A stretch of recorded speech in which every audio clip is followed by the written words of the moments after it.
आखिरकार 6 महीने के बाद मध्य प्रदेश के कद्दावर नेता शिवराज सिंह चौहान की मुख्यधारा की सियासत में वापसी हो गई है।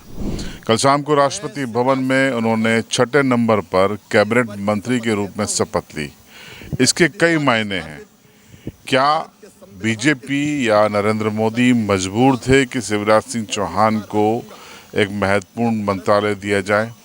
आखिर क्यों उन शिवराज सिंह चौहान को छठे नंबर पर शपथ दिलाई गई, एक महत्वपूर्ण मंत्री के रूप में चुना गया? विभाग क्या मिलता है? हो सकता है रिकॉर्ड होते समय तक तो विभागों का आवंटन नहीं हुआ था, एक अलग विषय है, लेकिन विभाग उनको महत्वपूर्ण मिलेगा।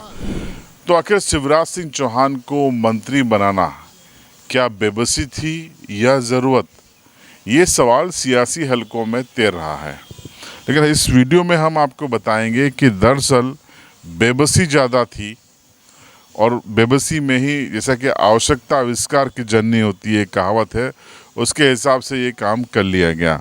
दरअसल 18 साल तक वो मध्य प्रदेश के मुख्यमंत्री रहे, 4 बार वो सीएम बने, शपथ ली उन्होंने, और उसके पहले वो सांसद हुआ करते थे बीजेपी के विदिशा से।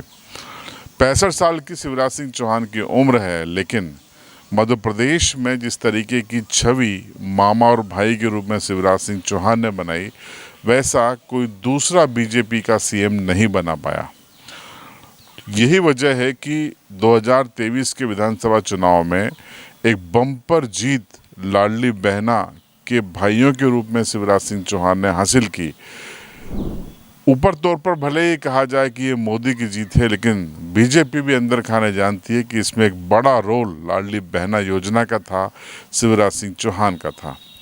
खैर, बीजेपी ने अपरिहार्य कारणों से, जिसका कोई खुलासा नहीं है, शिवराज सिंह चौहान की जगह डॉक्टर मोहन यादव को मुख्यमंत्री बना दिया। लेकिन मोहन यादव साहब के सामने दिक्कत ये थी कि अगर मध्य प्रदेश में शिवराज सिंह चौहान रहते या सक्रिय रहते तो फिर मुख्यमंत्री के रूप में उनकी छवि नहीं बन पा रही थी, जैसा कि बीते 3-4 महीनों में देखने को मिला। इसलिए बीजेपी आला कमान के सामने बड़ी चुनौती ये थी कि डॉक्टर मोहन यादव को सीएम बनाने का उनका फैसला सही है, इसे सही साबित करने के लिए शिवराज सिंह चौहान को दिल्ली लाया जाए।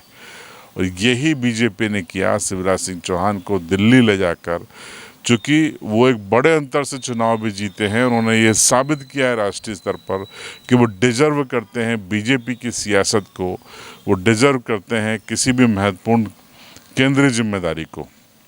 इसलिए उनको छठे नंबर पर, आप देखिए, पहले नंबर पर पीएम मोदी साहब ने ली, दूसरे नंबर पर राजनाथ सिंह ने ली, तीसरे नंबर पर अमित शाह ने ली, चौथे नंबर पर नितिन गडकरी ने ली। तो इस प्रकार से आप समझ सकते हैं कि कितनी अहमियत है, ये अहमियत दी जा रही है शिवराज सिंह चौहान को। दरअसल बीजेपी ये भी जानती है कि मध्य प्रदेश में जो 29 में से 29 सीटें आई हैं, इसमें मोदी का चेहरा अपनी जगह है, मोदी की गारंटी अपनी जगह है, लेकिन लाडली बहनों ने भी यहाँ पर बढ़ चढ़कर बीजेपी को वोट किया है। वरना परिणाम 25-4, 26-3 हो सकता था, लेकिन लाडली बहनों ने बल्क में वोट दिया है। यानी शिवराज सिंह चौहान की वो योजना 2024 में भी मोदी के काम आई है।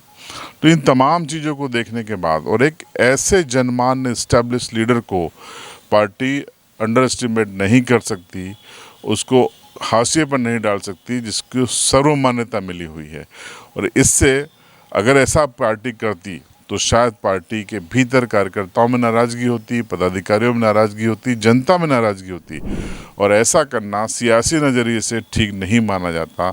और जो डिक्टेटरशिप के आरोप हैं अमित शाह और नरेंद्र मोदी की जोड़ी पर, उस पर ये मोहर भी लग सकती थी।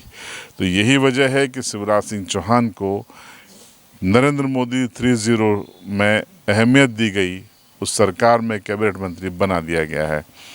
अब वो व्यस्त हो जाएंगे पूरे देश भर की सियासत में, वो मध्य प्रदेश से थोड़ा उनकी दूरी हो जाएगी, और मध्य प्रदेश में जो स्पेस होगा उसे अब डॉक्टर मोहन यादव को अपनी काबिलियत से भरना होगा। और मध्य प्रदेश में अगर शिवराज सिंह चौहान शिवराज मामा की छवि बना पाए, तो अब बारी है डॉक्टर मोहन यादव को कि वो भी मोहन भैया की छवि बनाकर जनता को बताएं। आप क्या सोचते हैं, कमेंट बॉक्स में ज़रूर बताएं।